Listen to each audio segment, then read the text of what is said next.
Assalamualaikum warahmatullahi wabarakatuh.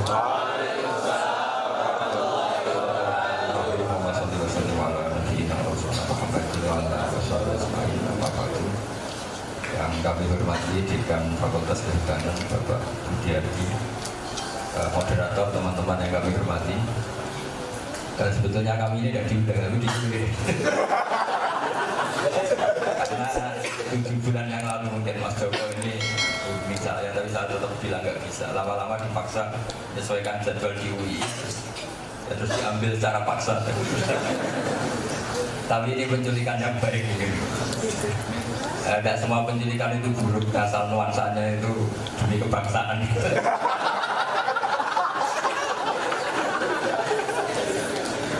Ya ukuran diculik, karena kalau diculik nggak mau memang saya. Begini, ini kan pengenalan budaya. Jadi saya akan cerita khas budaya santri.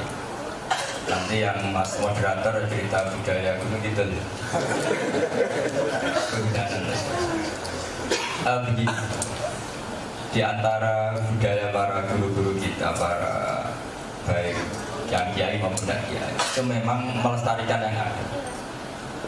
Problemnya melestarikan yang ada itu biasanya yang kaum berduit atau yang elit itu nganggap yang ada itu tontonan. Sehingga misalnya orang Bedui itu kita lestarikan budaya, berarti yang bodoh tetap bodoh, yang manusia hutan naik pohon tetap naik pohon. Makanya ini PR bagi Fakultas Kehutanan, ini harus melestarikan itu yang apa ya? Masa melestarikan dengan makna membiarkan yang miskin tetap miskin, terus kita kadang-kadang wisata itu nonton, lihat orang yang masih naik pohon, orang suku itu. Makanya ini kritik sekali besar. Karena kebetulan katanya Fakultas Kehutanan punya apa? Presiden jadi. Jadi minoritas mimpin apa? Kalau pakai logika demokrasi itu nggak pas. Jadi merasa paling kecil tapi merasa paling superior.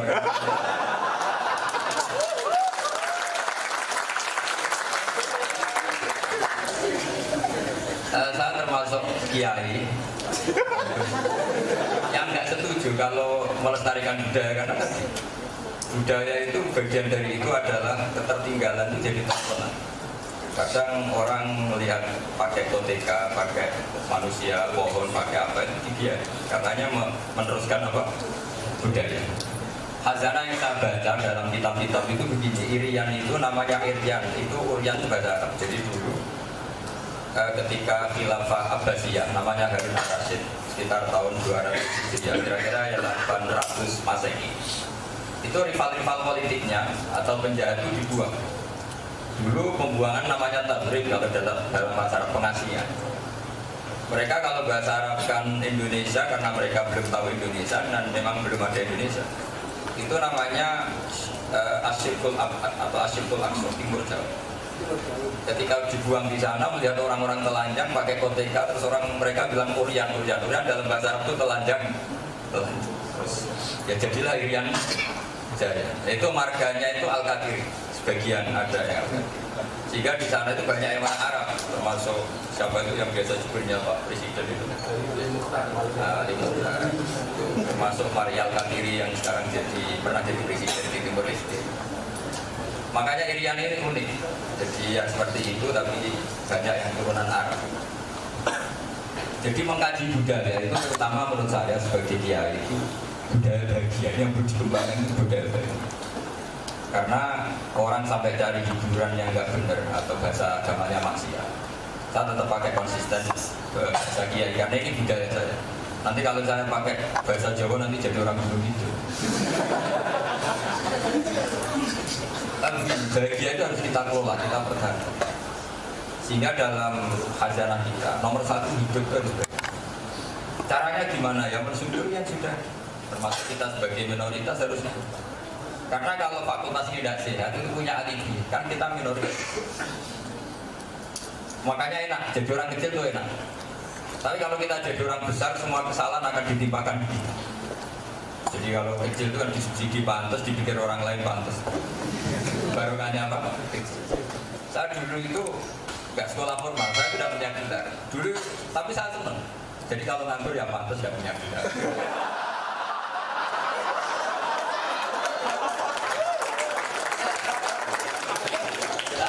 di kampung-kampung yang nggak punya gelar harus syukur karena ya itu tadi nggak dapat pekerjaan ya pantas dan punya gelar. Harusnya dipikir yang punya gelar ini. Tapi problem Indonesia kadang yang punya gelar itu dipikir yang nggak punya gelar. Karena misalnya orang pelaku pasar itu kaya raya padahal dia ada sarjana itu. Terus mensampati yang gelarnya SD karena ada dapat pekerjaan. Karena dia sekolah terus ya jadi praktisi ekonomi. Yang satu kerja terus sampai jadi orang. Maka di Indonesia itu unik. Banyak orang nggak punya gelar, mungkin yang punya. Saya juga gitu, saya belajar tafsir terus menerus. Kadang sang pimpin itu seorang dokter tafsir atau profesor tafsir karena mereka belajar terus nyari gelar. Saya belajar tafsir terus. Akhirnya cepat pinter saya.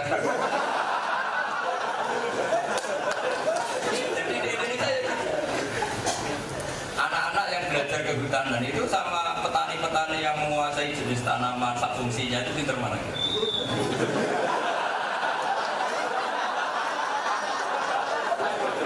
Meskipun ilmu mereka ini autodidak, misalnya gini, oh pohon ini beracun, kau tahu? Oh tetangga saya habis makan mas. Jadi kalau tak teliti jelek. Oh jamur ini beracun, kau tahu? Tetangga saya habis makan itu. Kalau nanti manfaat juga gitu, tetangga saya miskin, tiap hari makan ini ya hidup. Makanya saya ini termasuk kiai membela kaum bodoh, itu terkenal di mana-mana. Sampai saya agak dimarahi Gus Jati, orang bodoh kok dibela. Karena saya ini trauma kadang kepinteran itu ya, pinteran itu satu. Makanya ada pepatah di hajarah kita namanya inna minal ilmi la jahlan. Kadang ilmu itu menjadi bodoh. Begini contohnya, Indonesia kan sering berdebat. Kalau NU itu misalnya awal Ramadan Minggu, kalau Muhammadiyah kalau Naksabandiyah ini Sabtu, ngambil lebih awal. Jadi kan Sabtu, Minggu, orang bisa berdebat sesuai teori yang mereka yakini. Ada anti astronomi, anti falak, anti apa pakai teori. Tapi yang unik, teori itu dipatahkan. Saya itu punya tetangga, dia bodoh sekali kalau menurut ukuran akademis. Tapi dulu ikut buyut saya keempat, namanya Abdurrahman. Saya ini cucunya betul dari bapak saya, mbak saya bisa dia. Dan benar-benar warga Indonesia, buyut saya orang Indonesia. Dan berjuang, dulu buyut saya dari pasukan kemerdekaan. Keren saya ini jadi.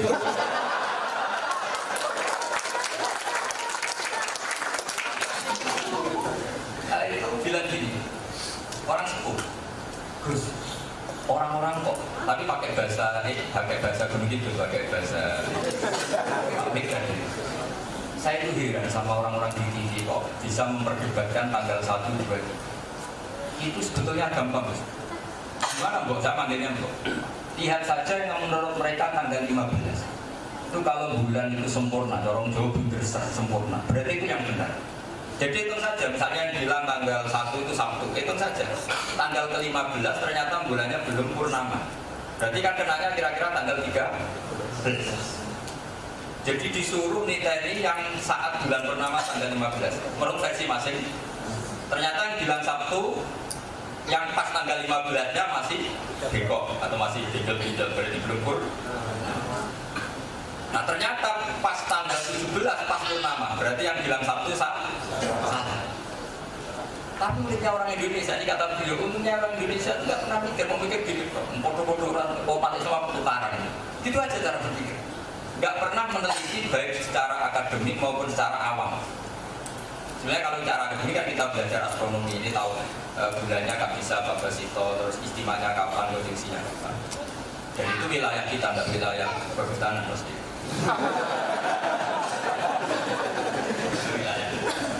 Kalau wilayah itu udah bisa ya pakai awam tadi.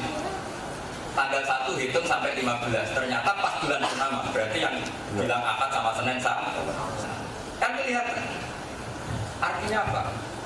Tuhan itu punya cara untuk menjadikan orang awam juga tahu hal-hal yang detail, yang susah. Tapi kita ini kadang kumuluh jadi ambil ini. Makanya terus tadi kita mengatakan budaya harus dipertahankan, termasuk tadi sewu orang-orang yang miskin di tengah hutan, orang-orang peduli. Kita kadang tidak cukup sosialisasi pendidikan sama mereka, karena enak mereka jadi tonton. Parahnya lagi kalau kita jadi kiai besar atau jadi dosen atau jadi direktur, itu seneng kalau kampungnya seperti dulu, masih ada mak-mak yang miskin bakul serabi. Itu artinya kan mendoakan mereka tetap seperti itu. Itu kan kurang ajar betul. Katanya Indonesia mau dibawa maju, tapi bayangkan kampungnya seperti dulu. Mak-mak masih jualan serabi, terus kampungnya masih alam. Ini kekeliruan kita sebagai ahli. Makanya ada pepatah, inna lil ilmi tubyanan ka tubyanil mal. Ilmu itu punya keangkuhan sebagaimana angkuhnya orang yang punya harta. Angkuhnya di mana? Yaitu menjadikan orang lain sebagai objek, kita sebagai subjek. Saya tuh pernah ditangisi seorang profesor. Pak Mbak, saya ini nangis. Kenapa? Anak saya SMP itu sekedar naik kelas itu saya senang. Kok rektor?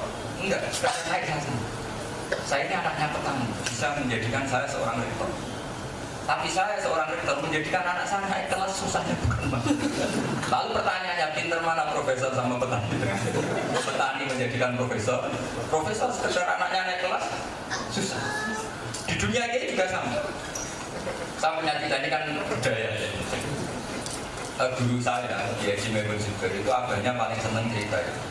Ada seorang kiai itu alim alama, kalau dalam bahasa pondok itu alim alama. Kalau sini kira-kira sudah profesor, sudah master, sudah punya ilmu, sudah. Itu kiainya itu pikirannya santri. Kalau kiai ini alim, bapaknya kayak apa? Setelahnya bapaknya main ke situ, itu wudhu gak bisa, sholat gak bisa. Itu sama santri masih dibayangkan mungkin punya ilmu khusus. Lama-lama itu kencing di dekat sholat. Wah ini sudah nggak bisa ditoleransi. Ada santri yang agak kuat tanya sama Pak Kiainya, Pak Kiai, Anda sealim itu kok bapak Anda kencing saja nggak benar tempatnya, itu dikata apa? Musola pergi. Tapi kata Kiainya, bapak saya itu pintar sekali. Kenapa? Karena punya keputusan mondokkan saya, sehingga saya jadi orang agak. Yang bodoh itu nggak saya.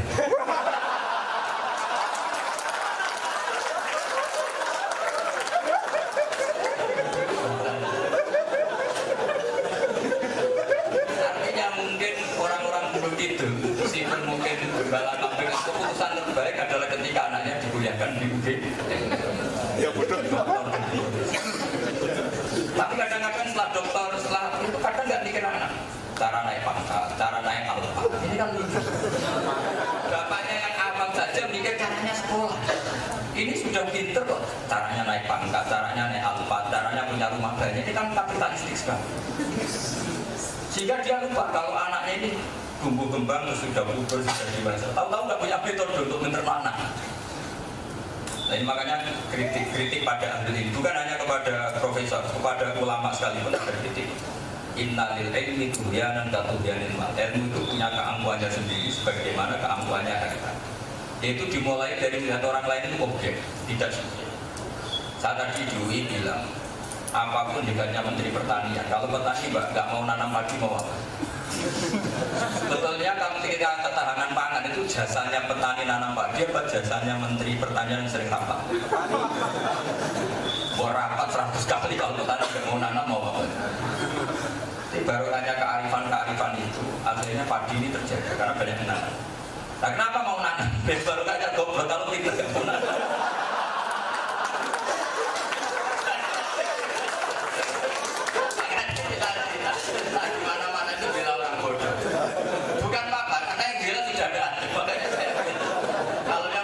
Pinter kan banyak, makanya saya puji orang apa? Bodoh. Ini penting saya utarakan supaya orang itu fair. Allah bikin semua ini ada gunanya. Subhanaka ma khalaqta hadza. Enggak ada alam raya ini enggak ada. Jadi kalau Allah ingin bikin ketahanan pangan, itu ada orang yang didesain lugu-lugu yang pikirannya nanam padi. Coba kalau mereka terpelajar terus kerja di Korea atau ke Jepang, terus tanahnya dijual untuk jalan tol habis. Makanya ini uniknya ngaji. Jadi kalau di pesantren itu unik. Pikiran itu apa ya, sering di luar juga. Apalagi di dunia sufi. Saya tentu akan cerita khasiat saya sebagai budaya. Karena kalau saya cerita budaya dengan kalau dalam bahasa Arab namanya tasawuf atau tasawuf, mengambil wilayah orang lain. Jadi misalnya saya pura-pura tahu tentang hutan, ini ngambil wilayahnya Pak Budi, nggak baik. Saya tetap ngomong sebagai ulama. Pak Budi nggak boleh ngomong sebagai ulama, gasat. Namanya gasat wilayah saya. Jadi ada harus jelas. Itu orang-orang sufi, cara bahagia itu gampang sekali. Suatu saat ada seorang sufi bilang, saya berikan daging, dikasih uang, mungkin uang sekarang ya 50 ribu. Bilang, Pak Sufi ini uangnya tidak cukup, dagingnya harganya 70 ribu, uangnya hanya 50 ribu. Ya sudah, murahkan lagi. Oh 50 saja nggak cukup, apalagi dimurahkan berapa lagi? Ya tidak usah beli kan. Artinya orang sufi itu, artinya gini, kamu mengatakan daging mahal karena naik 70 ribu, itu karena ingin beli, apa karena harganya 70 ribu? Karena ingin beli. Coba kalau kamu nggak ingin beli kan nggak penting mahal apa enggak? Orang sufi itu unik. Dan mungkin kalian yang di sini ada yang sufi, makanya nggak paham.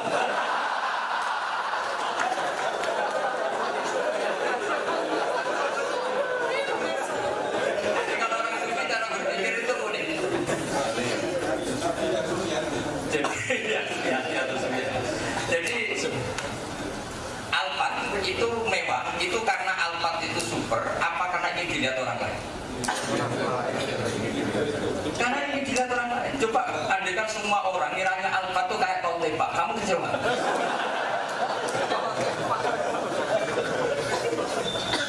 Artinya apa? Ternyata manusia ini butuh pengakuan orang. Coba misalnya artis dari Jakarta datang ke Gunung Kidul, sudah melihat Gunung Kidul, wah, kecewanya kayak apa? Dia bangga ke artisannya karena dielulukan kan, itu artis ibu kota, cantik, wah itu bilang over apa gitu. Coba datang ke Gunung Kidul, terus orang tinggal manggil apa? Pusing ya bukan?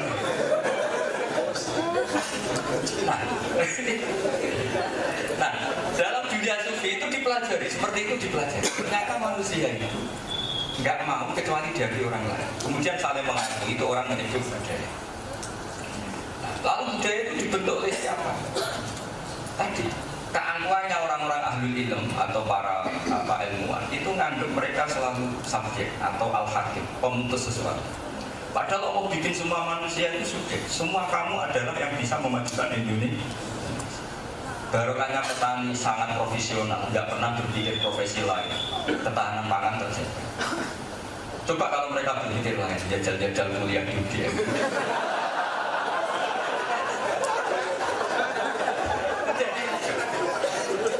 Jadi saya ulang lagi, saya itu yang muji orang pintar kan sudah banyak, makanya ada perlu ditambahin saya tak muji orang-orang bodoh saja supaya kasihan kan mereka orang tua kita, bapak kita, keluarga besar apa bahwa seperti ini semua itu yang barokahnya orang-orang tadi, orang-orang bodoh. Sebenarnya ada bodoh profesional itu.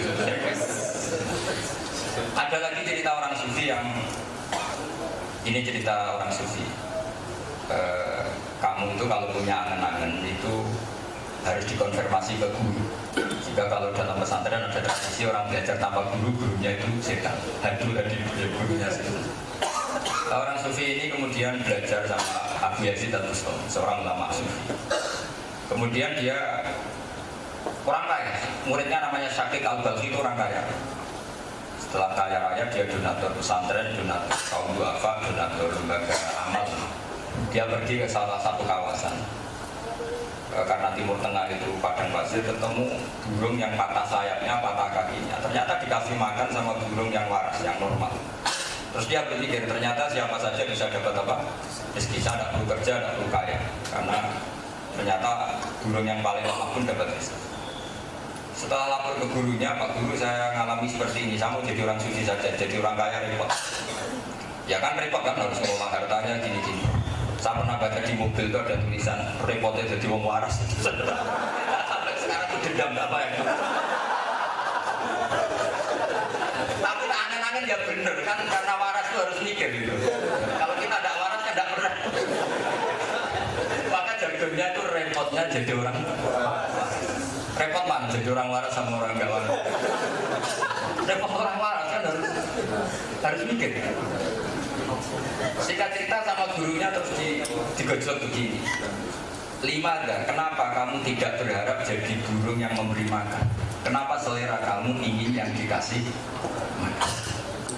Sehingga dia terus mikir, selera dikasih diberi adalah selera sebagai objek, itu selera murahan. Secara yang benar adalah kita sebagai subjek atau subjek ingin memberi. Itu pentingnya pembanding. Jadi sebelum ada kampus, ada tradisi pembanding itu di dunia pesantren itu lebih dulu. Saya punya sekian cerita, ini cerita budaya. Jadi tradisi kampus kritis, terus kalau ada dosen menghentikan atau ngomong ada pembandingnya, ada pengkritiknya, begitu juga di pengadilan agung atau di mana saja. Itu ada mulai zaman para nabi. Ini cerita budaya. Supaya tahu budaya kita. Nabi Ibrahim ketika mau meninggal, itu didatangi malaikat Israel. Saya ini Israel, pencabut nyawa, disuruh nyabut nyawa kamu. Ibrahim protes, kamu tahu gelar saya, Khalilur Rahman, orang paling dicintai Allah. Ini sembarangan. Kamu seorang-seorang mau ngambil nyawa saya ini kekasih Allah.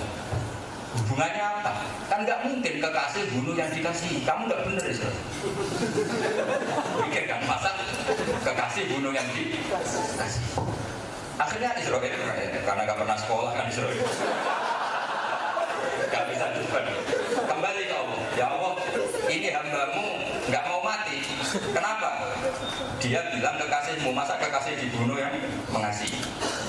Terus kata Allah, udah kamu saya ajari logika, diajari. Hal ro'aita kholilan yakrahu ayal kholilan. Apa ada kekasih yang tidak siap ketemu yang dikasih?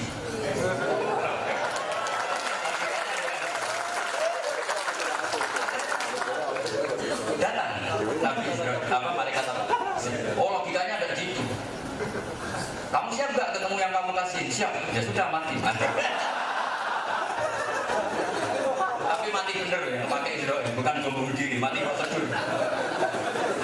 Mati prosedur. Pakai Israel kan normal lah buat teman. Jadi pembanding mulai dulu kan. Saya berkali-kali cerita setiap ngaji saya. Ini supaya clear bahwa tradisi kampus kritis, tradisi kampus ada pikiran kedua, ketiga. Kalau di militer itu ada solusi 1A, B, C dalam kondisi darurat. Itu pesantren itu ya ada sama. Nabi Isa dan Nabi Yahya itu satu zaman, sama-sama masih muda sezaman, sama-sama orang kita. Kalau orang Barat bilang Yesus sama John, kalau orang kita bilangnya Yahya sama Isa. Itu kalau singgah di satu perkampungan, misalnya main ke Gunung Kidul atau main ke Mobil, itu yang cerita tanya Nabi Yahya itu tanya gini, Aina Diyarunas, masyarakat terbaik mana? Saya mau nginep di rumah orangnya yang terbaik. Kalau Nabi Isa kebalikan, Aina Syirorunas, manusia di sini yang paling buruk siapa? Saya mau nginep di sini. Dua nabi besar yang sama-sama dapat wahyu. Akhirnya saling bertanya, kenapa kamu tanya Aina Diyarunas, harus nginep di rumah siapa? Ya kalau nginep di orang baik kan enak, nyaman, happy. Karena orang baik itu tidak ingin bunuh, tidak ingin rampok, tidak ingin maling, ya enak. Kemudian Nabi Yahya tanya, kenapa kamu tanya Aina Syirorunas, mau nginep, mau berkomunikasi, bersosialisasi sama orang-orang yang buruk? Terus kata Nabi Isa, ana nabiyun bimanzilatit tabib udawil marad. Saya ini nabi. Nabi itu kayak dokter, cari yang berpenyakit. Jadi kalau kamu pakar medis itu cari yang daerah endemik apa daerah sehat. Kalau kamu fakultas kehutanan, cari hutan yang seru apa yang tidak seru. Cari yang seru yang nggak bisa pulang. Kalau sudah di sini kan biasa. Artinya logika itu sama-sama masuk akal. Bapak saya itu pondoknya itu tidak banyak pelaturan. Dan bapak itu tidak pernah boyong santri. Alasannya tadi, ya itu kayak bengkel. Kalau nggak siap dandani yang rusak jangan jadi. Jadi logika itu terbangun. Makanya kalau di Indonesia itu banyak tokoh yang macam-macam. Termasuk dulu misalnya Gus Dur itu ya berteman orang macam-macam. Ya tentu yang kritik banyak, tapi yang senang ya banyak. Karena fungsi kiai itu mau dandani yang baik apa yang masih rusak. Tapi kan berteman orang rusak itu bahaya juga. Bisa saja Anda ketularan. Kalau Anda tidak sehat betul, berteman sama orang yang berpenyakit kan potensi Maka ini menjadi dua ijtihad besar. Yang satu siap berteman, yang satu tidak. Dan ijtihad ini sama-sama tidak saling mengganggu. Terserah kita ila yaumil ya. Kayak apa budaya kita? Keagungan budaya. Makanya kalau dalam guyonan dunia kiai itu berteman orang buruk itu boleh nggak boleh. Tapi kalau dibalik, bina orang yang buruk boleh nggak boleh. Di bisa bina kalau berteman, dibalik langsung bisa. Karena fakihnya seperti itu, fakihnya seperti itu. Ya saya ulang lagi, berteman orang nakal nggak boleh, bina orang nakal boleh, bisa bina kalau berteman. Balik-balik gitu. Sehingga itu khazanah kita, itu budaya kita. Sehingga para kiai atau para akademisi siapa saja, dari kelompok mana saja, dari golongan mana saja, itu rumusnya mesti ketemu. Ada logika yang terbangun. Terbangun di sini adalah sama-sama demi Indonesia. Makanya dulu ketika kemerdekaan itu dengan mudahnya partai-partai Islam mau mengakui partai-partai non-Islam asal sama-sama demi apa? Indonesia. Meskipun akhirnya terjadi beberapa gejolak, tapi itu sebenarnya bukan karena agama, karena ego masing-masing. Nah itu normal, itu juga bisa dipelajari. Kenapa orang harus mati-matian mempertahankan egonya juga bisa dipelajari. Karena manusia itu butuh eksistensi. Nah, kebutuhan eksistensi ini kalau tidak terkontrol dengan baik oleh kearifan itu memang akan saling gesekan. Cuma kadang orang yang mudah insaf itu kadang ditangkap melek, muni sing waras ngalah. Jadi ngajak damai tapi ngomongnya itu nyelkit coro Jawa itu tadi dari sing waras apa. Tapi saya punya teori ya tentang budaya. Saya pernah baca kitab dalam kitab Minhajul Abidin karangan Imam Ghazali. Ada seorang wali yang nggak mau berteman sama dunia yang sudah rusak ini karena banyak maksiat, banyak macam-macam. Terus dia sembunyi di atas gunung, dia hidup menyendiri. Dia tentu tidak bisa maksiat, melihat perempuan cantik yang nggak bisa, kembar yang nggak bisa, hanya di tengah hutan. Terus umat yang ditinggal ini akhirnya malah dipimpin germo, dipimpin orang nakal-nakal karena nggak ada orang baik. Semua pemimpinnya nakal, semua selainnya nakal semua. Akhirnya dia mengalami satu kasus. Kalau dalam dunia pesantren itu kasus itu mengalami satu suasana yang dia diperingatkan awal langsung. Cara orang Jawa ya wangsit atau ilham. Kamu enak-enakan di sini sementara umatku akhirnya hanya punya pilihan berkawan sama orang fasik, orang nakal. Coba kalau orang-orang baik itu berani hidup di kota. Akhirnya di kota ada masjid, ada pengajian, ada kebaikan. Ada lembaga penerima zakat misalnya, akhirnya orang berpikiran zakat. Coba kalau lembaga itu tidak ada, orang punya uang, punya belanja. Nah di sini terus kebudayaan kita adalah nerima kemajmukan. Cocok tidak cocok itu berani kumpul. Ya cocok tidak cocok itu berani kumpul. Dari kumpul ini kemudian ada gesekan budaya, termasuk debat-debat kecil. Jadi semua nabi itu yang mengalami debat. Jangan kira nabi itu tidak debat, ya debat. Tapi logika yang terbangun itu kadang-kadang sama-sama nggak bisa ditemukan dan nggak apa-apa, tetap jadi dua ijtihad besar kayak tadi. Yang Nabi Isa siap berteman sama orang-orang nakal, yang Nabi Yahya hanya siap berteman sama orang-orang dan itu bagus. Kita punya lembaga rehabilitasi yang negara biayai orang-orang yang mantan narkoba macam-macam. Coba sekarang negara itu biayanya berapa? Gara-gara orang nakal yang di penjara banyak harus dibiayai oleh siapa? Negara. Itu salahnya siapa gitu?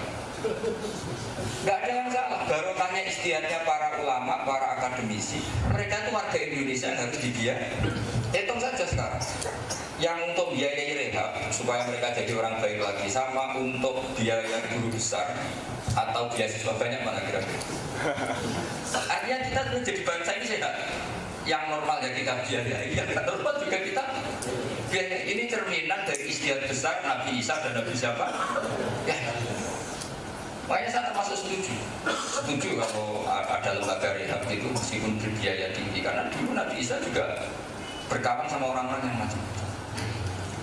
Ada lagi ini contoh yang mungkin pas untuk Indonesia. Ada seorang wali, Habrul itu wali besar. Itu kalau punya uang itu dikasihkan sama kira-kira kalau Indonesia itu WTS. Jadi kunjingan, wali kok bayar WTS. Tapi setelah jadi kunjingan belum selesai, hari kedua sodapa sama copet. Wali kok ngamal sama copet. Hari ketiga kontroversi belum selesai, ngasih sama ini hadis sokai ada di Bukhari, ada di Muslim, itu hadis sokai ngasih orang kaya. Jadi saya cerita khazanah kekayaan kita. Kalau saya pesantren ya cerita khazanah budaya pesantren. Setelah jadi kunjingan terus wali ini kira-kira harus sekarang jumpa pers kira-kira gitu.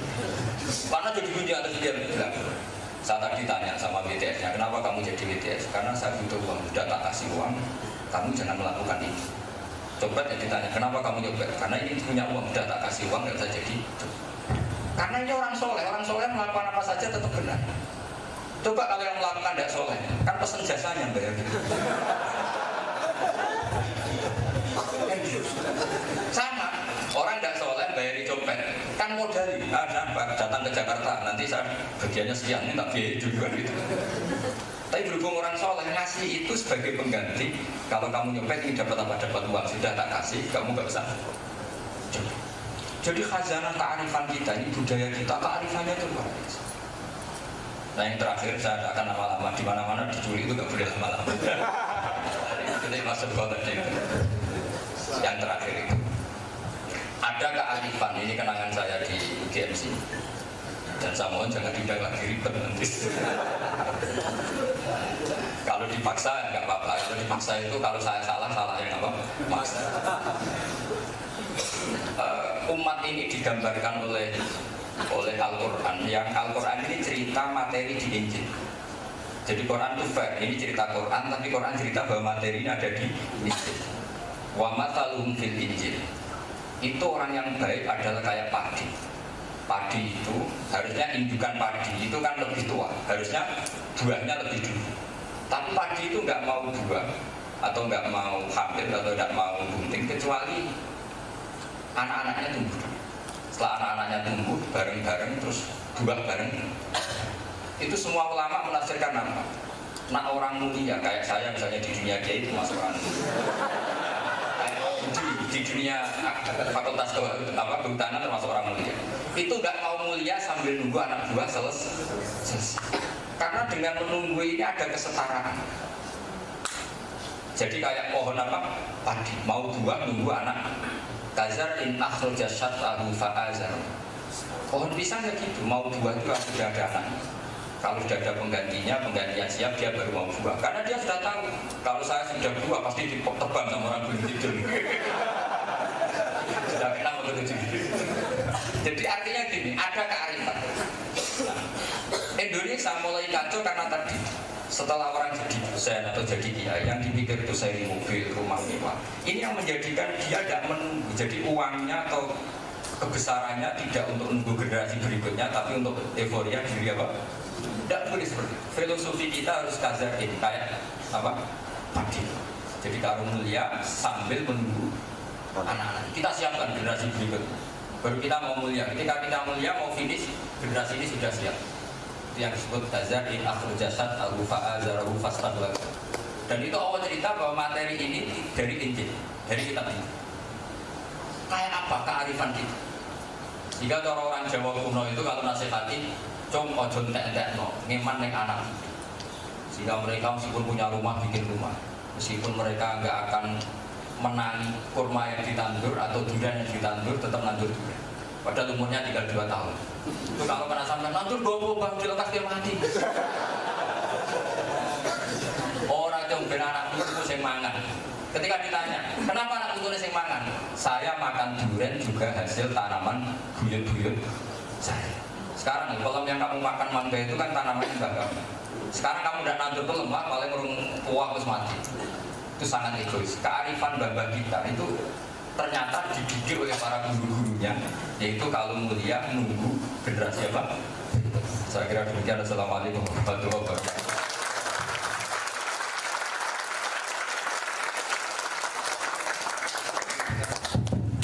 Alhamdulillah luar biasa sekali apa yang sudah disampaikan tadi oleh Gus Bahan. Untuk selanjutnya ini tetap mohon waktu sesaat untuk bisa ada pertanyaan Gus. Satu, ya 2 aja, nanti 3 sesi ya. Betul saya turun sama Kiai loh Gus. Oke, sesi pertama 3 pertanyaan. Udah 3 itu udah kebanyakan. Oh iya. Malah yang ya 3 1 merah. Siapa lagi? Oh ya. Ini saya banyak yang pemalu Pak. Ya. Moderatornya aja tanya. Jadi Minta perbaiki nasib. Assalamualaikum Gus Bahan. Tadi saya bawa dari Temanggung. Kami menyempatkan untuk datang ke sini.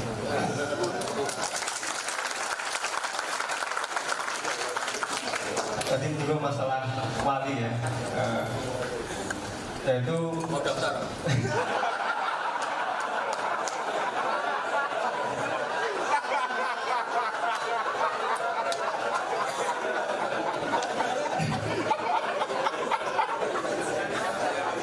sebenarnya tentang surga neraka gitu. Kami masih bingung tentang surga neraka itu dalam perspektif wali seperti apa.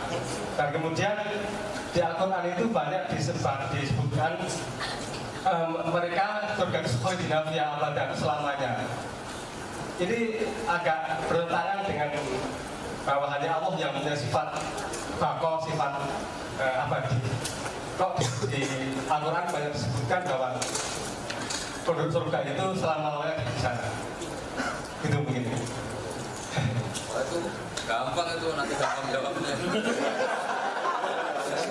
Nah, langsung aja biar enggak. Kalau tanya ini yang benar yang mana? Tadi Mas Bowo tanya, nggak ingin jadi wali itu? Kalau pertanyaannya jawabnya gampang, yang repot kalau Anda ingin jadi wali itu. Terus prosedurnya enggak.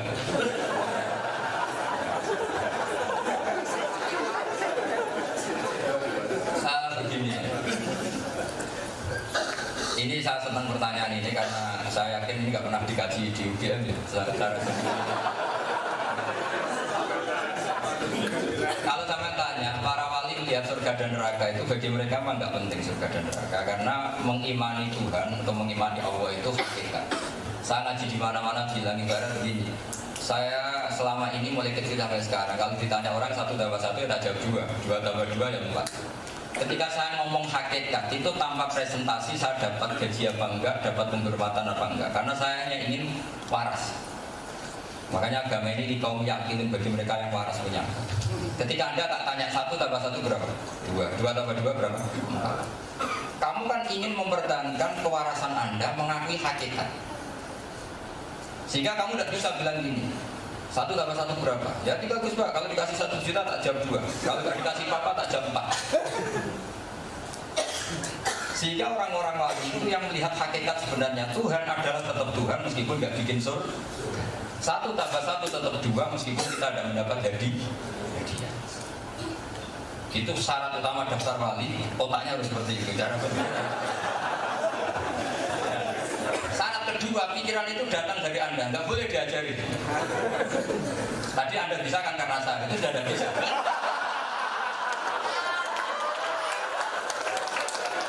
Karena itu sudah plagiat ya. Ya kalau di kampus masalah ini. Masalah.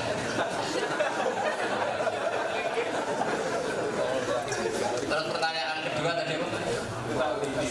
Oh, abadi itu begini kan, itu lebih gampang lagi ya. Dan saya bilang gampang bukan karena menyepelekan. Memang agama ini gampang dibahas. Misalnya ini gelas. Saya megang gelas ini, tentu otoritas bercanda itu pada saya, karena saya megang. Gelas ini akan abadi. Maknanya abadi gelas ini dijaga keabadiannya oleh saya, karena dia tidak cukup punya sisi, dia tidak punya sifat untuk abadi. Tapi karena saya penguasanya, saya bilang abadi. Makanya abadinya selain Allah itu diabadikan, bukan abadi bawaan materinya. Materi selain Allah tentu suaminya profan. Tapi karena Allah yang mengabadikan maka menjadi abadi. Jadi ibaratnya gini, gelas ini bisa pecah apa enggak? Ya bisa, potensinya bisa. Tapi saya jamin tidak pecah. Ya kan tidak pecah terus karena penjaminnya bilang tidak pecah. Jadi makanya kalau Allah abadi secara dzati, secara dirinya sendiri, kalau dalam bahasa tauhid disebut qiyamuhu binafsihi. Kalau surga abadinya diabadikan, neraka abadinya juga diabadikan. Meskipun akhirnya ya abadi juga karena diabadikan. Jelas? Clear?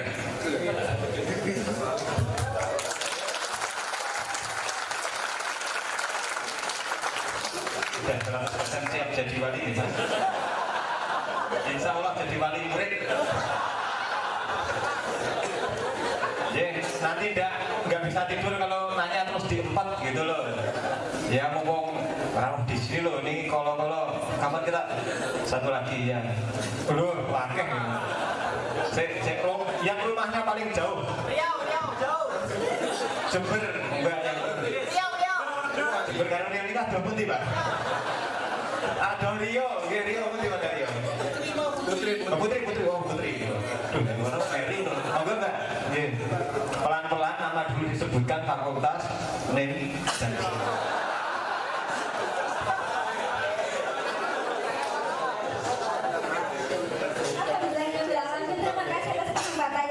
saya Martia dari Fakultas Ilmu Hidayah Bapak. Saya sangat didengar.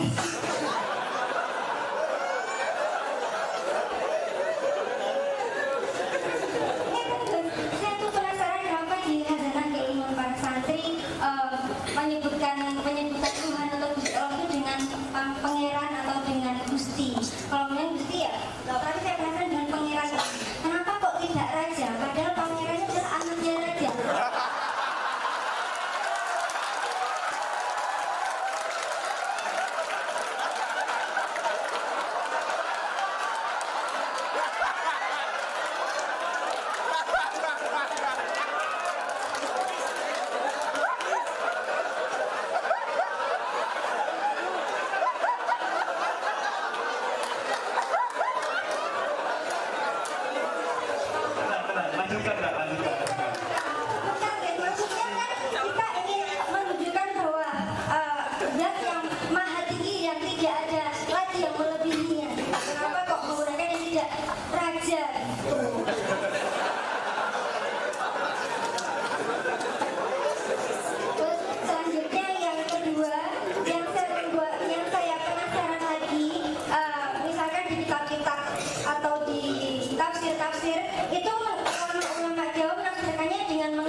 budaya Jawa dengan bahasa Jawa yang ada unggah-ungguhnya. Misalkan tuturan tafsir tuturan Musa dengan Nabi Syuaib, yang Nabi Syuaib adalah mertua Nabi Musa, itu Nabi Musa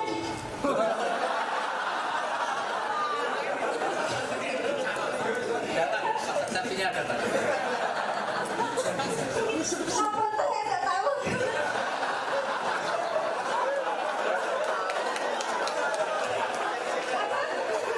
Nabi Musa ini sopan dengan Nabi Syuaib, akhirnya dituturkan dalam bentuk romo, dan Nabi Syuaib pun juga menjawabnya dengan ngoko. Begitu juga dengan Ibrahim ketika berjawab dengan ayahnya yang pemahat patung. Padahal seorang kafir, tapi beliau Ibrahim itu menghormati ayahnya sehingga dengan menggunakan romo juga. Ya begitu kan. Apakah dalam bahasa Arab juga ada tingkatan bahasa seperti itu? Gitu. Itu saja.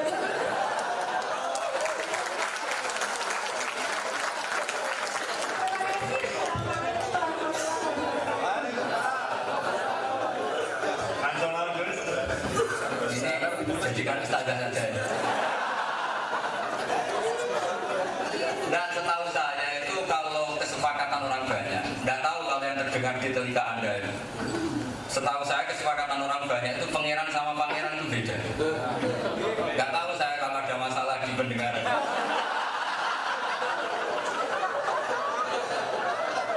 Jadi orang mesti bilang pangeran di Diponegoro. Ada nggak yang keliru bilang pangeran di Diponegoro? Nggak ada ini. Artinya dari awal bilang pangeran sama pangeran itu beda. Jadi nggak bisa dikatakan kalau pangeran itu anaknya, karena beda sama A itu sudah beda sekali. Jadi ya seru sama saru itu kan sudah beda sekali.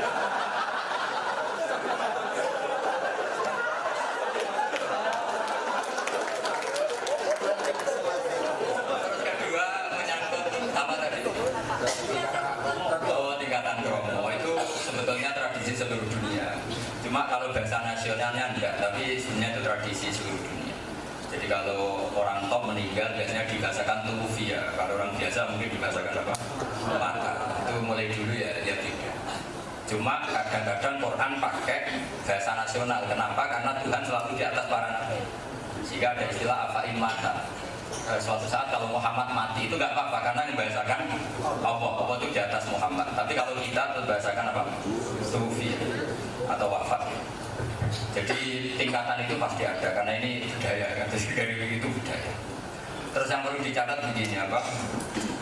tradisi para nabi tadi itu ya sama, tetap ada etika itu ya etika tetap.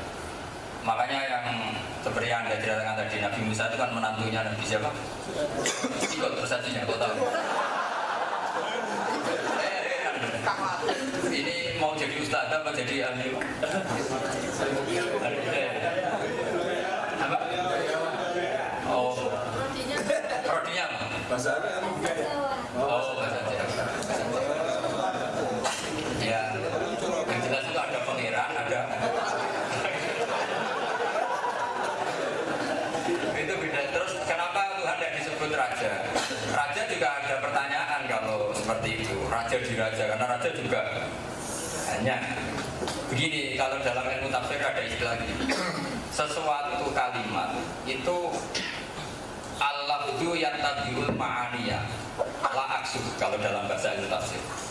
Lafaz ini ngikuti makna, bukan sebaliknya makna ngikuti lafaz. Jadi misalnya gini, saya bilang Pak Budi ini nggak punya uang, tapi nggak punya uangnya dekan sama punya uangnya mahasiswa banyak mana?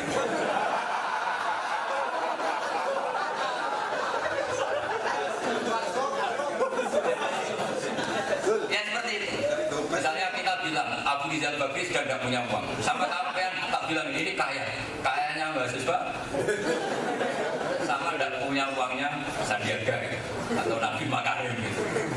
Jadi itu yang dipakai ulama. Jadi kalau Allah dikatakan qadir, Allah itu kuasa. Kuasanya zat yang super, yang maha. Tentu kuasanya tidak ter. Tapi kalau kita bilang misalnya gini, Donald Trump adalah penguasa dunia. Paling amangan ya lesu. Amangan ya lemes. Sama-sama dikatakan penguasa. Oh, anak kecil ini cerdas, pintar sekali. Ternyata lagi pinteran dan melaku. Itu orang tuanya pintar sekali anak saya. Tapi kalau pinternya dikan, ya pintar betul. Jadi kalau dalam ilmu tafsir itu al-lafzu yattabi'ul ma'aniya la maksud. Jadi lafaz itu mengikuti makna yang dimaksud, bukan seperti itu. Makna aturannya seperti itu.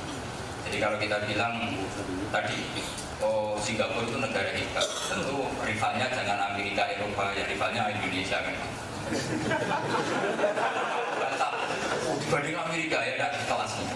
Petinju Indonesia itu hebat, ya jangan bandingkan Tyson. Jadi itu otomatis ya. Jadi makanya mau tidak mau itu ada kaidah tadi, lafaz itu ngikuti makna, bukan makna ngikuti. Makna itu sesuatu yang kita gambarkan Allah misalnya, Allah itu zat yang super. Tentu kita mengatakan Allah itu zat yang kuasa. Meskipun kalimatnya datar kuasa, tapi kuasanya zat yang super.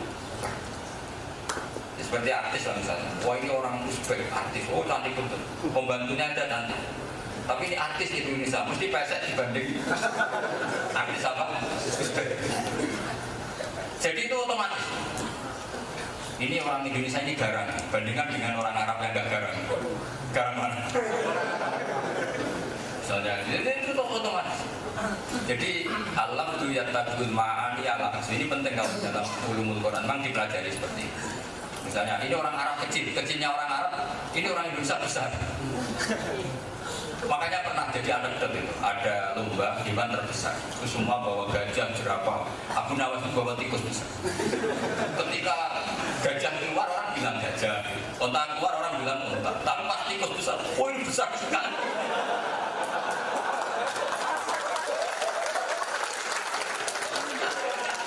Menangkap benda bahasa yang lain hanya dibilang besar.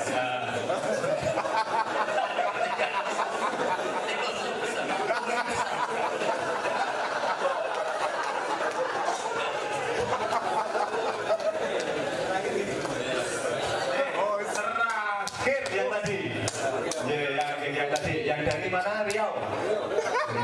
Riau yang mana kok tak ada 3 Riau semua? 3-3-nya? Yang salah satu. Homepah itu enggak. Monggo Mas. Nama nggih? Bismillahirrahmanirrahim. Nama saya Ridwan Mustafid. Yang mau saya tanyakan, kan ada ustadz udah di booking jauh-jauh hari untuk mengisi pengajian. Ya itu pengajian di situ mungkin dia dibanderol harga 10 juta. Cuma dia tidak mendatangi pengajian yang udah di booking, dia mendatangi pengajian yang satunya lagi mungkin di situ digaji 40 juta. Nah, Itu saya cuma ingin tahu pendapat Gus Bah gimana. Nama lengkap Mas? Ridwan Mustafi Dari fakultas apa? Fakultas Keluyuran. Oh ya, rumahnya mana? Riau? Gak mungkin kan? Ya, Di Jogjanya di mana? ya Tundan. Kebudan itu daerah mana? Sleman. Oh Sleman, oke. Bukan Gunung Kidul itu kan? Bagus dan ini curhat. Ini dendam apa gimana? Bukan. Kalau jawaban standarnya ya tentu itu tidak etis. Jawaban standarnya itu tidak etis. Tapi kalau ada kondisi tertentu yang harus begitu, saya dukung. Kondisi tertentu gini misalnya, dia punya anak mau operasi, kalau datangi ini uangnya nggak cukup. Loh, karena ini fakir itu aturan mainnya al-hukmu yaduru ma'ilatihi wujudan wa adaman. Saya akan jawab sebagai status sebagai fakir, orang yang memenuhi. Kasus itu tentu tidak etis, kalau semuanya normal tentu tidak etis. Karena melayani janji atau dalam bahasa Jawa fakir. Tapi kalau ada kondisi tertentu, yaitu tadi dia punya anak yang mau operasi, yang kalau datang ke yang 4 juta tidak cukup, ke 10 juta cukup. Atau masjid kampungnya mau roboh, kalau disumbang 4 juta tidak cukup, kalau 10 juta cukup. Maka dia punya pilihan itu. Jadi karena hukum tadi itu al-hukmu yaduru ma'ilatihi wujudan wa adaman. Jadi hukum itu berputar menurut alasan itu, baik alasan yang nyata atau ketiadaan. Ketiadaan misalnya gini, dia ke sarana itu nggak bisa. Misalnya saya bidang di Papua, mau datang nggak bisa. Bisanya datang ke Jakarta karena pesawat lebih gampang. Berarti memang nggak ingin khulful wa'di, menyalahi janji, tapi memang yang mungkin ke sana. Cuma secara umum, ustadz yang seperti itu memang mentalnya kurang baik. Kalau nggak ada alasan khusus. Tapi kalau ada alasan apa? Khusus. Maka ini penting. Itu banyak di kejadian. Misalnya gini, saya sering ditanya gini, istiad Anda ini lebih ngeri istiad saya ini kan kecil ketok. Itu sering merasa dosa, gara-gara kalau diundang tetangga manakiban atau apa. Itu kadang saya merasa datang tuh kayak dosa. Kadang kan jatahnya kecil, karena datang tuh mesti akhirnya saya. Betul. Saya sering diundang musola-musola kecil. Mau datang itu matikan pasaran.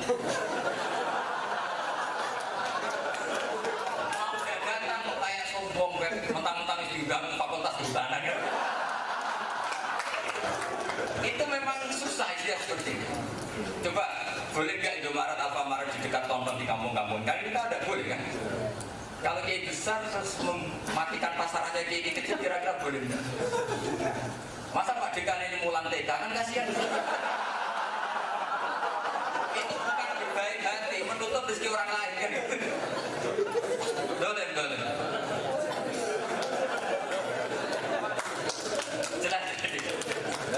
Makanya kalau ada yang tanya, orang cantik boleh nggak berjalan sama orang jelek? Mungkin nggak boleh, karena menjadikan ini nggak punya peluang. Jadi itu uniknya penting. Al-hukmu yaduru ma'ilatihi wujudan wa adaman. Makanya saya ini termasuk yang susah diundang. Susah sekali, saya diundang susah. Memang saya nggak suka diundang. Makanya bisanya kadang kalau dimaksa itu. Kenapa logika saya sederhana? Apa ya? Seperti ini itu nggak boleh jadi profesi. Saya termasuk orang yang sudah. Dulu Hajjaj bin Yusuf itu nakal sekali. Nakal sekali, sehingga cerita sama ahli tarikh ditanya, bapaknya siapa? Itu anaknya guru. Terus ditanya, anaknya guru kok nakal? Karena guru di tahun sekitar tahun 400-600 Hijriah itu sudah sina'ah, sudah profesi. Nah, saya khawatir kalau pengajian itu lama-lama profesi. Banyak tuh sekarang guru profesi, bahkan nyantuni yatim piatu profesi karena dia pegawai yatim piatu yayasan. Terus dia mikir yatim piatu, tapi hatinya dia enggak. Nah, zaman akhir yang dikhawatirkan para ulama adalah suatu saat kebaikan itu profesi. Jadi ngurus anak yatim karena pegawai situ, ngurus fakir miskin karena itu, hatinya dia enggak. Jadi itu jadi mentalnya sebetulnya tidak dari Allah yang mengajak kebaikan, tapi itu profesi. Resikonya kalau profesi ya pikir untung rugi. Tapi ini sudah, ini kita terima takdir begini. Sekarang kebaikan itu profesi. Mau tidak mau juga. Kira-kira yang bagian profesi apa kalau nggak nekuni itu ya nggak digaji. Lucunya orang lain ya nggak tanggung jawab. Misalnya ada kebakaran, Saya ada pegawai damkar ya udah. Padahal kalau mau pakai kitabnya Allah, siapapun wajib menolong yang sedang kesusahan, baik yang hebat maupun tidak. Begitu juga pegawai pemadam kebakaran, kalau ada kecelakaan di jalan tetap harus nolong meskipun itu bagian satlantas misalnya. Nah, ingin saya hukumnya Allah itu di atas hukum yang dibikin negara, yaitu setiap orang berkesempatan nolong maka wajib menolong, baik dia profesinya itu maupun tidak. Meskipun agama ini mengesahkan satu pribadi-pribadi yang punya profesi, tapi itu hanya sifatnya sah, tapi tidak boleh mengganggu hukumnya Allah dan Rasul. Misalnya gini, ada kelompok anak muda 20 ada kebakaran, yang wajib yang tahu apa damkar? Ya yang tahu kalau dalam, karena dia yang paling mudah menangani. Meskipun secara profesional yang wajib ya. Saya misalnya kiai, saya nggak dilantik oleh menteri, jadi kiai betul nggak sempat dilantik. Karena saya bisa ngaji, wajib mengajar, ya sudah wajib. Meskipun nggak ada sertifikasi dari Kemenang. Cuma di daftar BIM nggak termasuk yang terpapar gitu.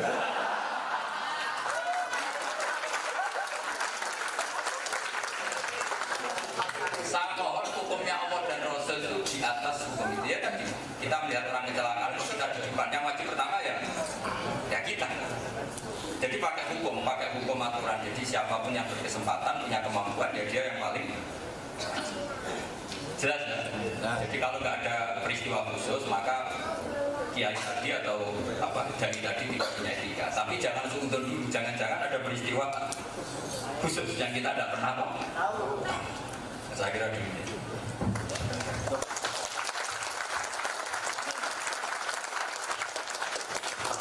Ini kalau dilanjutkan bisa panjang sekali. Ini sudah dipesan ini tadi yang pertanyaan yang terakhir. Saya sampaikan terima kasih banyak Gus atas paparan ilmunya. Kami dari situ kita akademika itu juga banyak yang baru ini, ilmu baru yang mudah-mudahan kayak ilmu padi tadi itu tidak hanya yang makin lama makin merunduk, tapi juga ngarep mateng ngenteni kancane dhisik itu juga anyar nih, dagangan anyar gitu. Iya, kurang anyar nih. Saya nanti saya turunkan ke kelas. Gratis loh. Dalam kurung Gus Bahak 2019.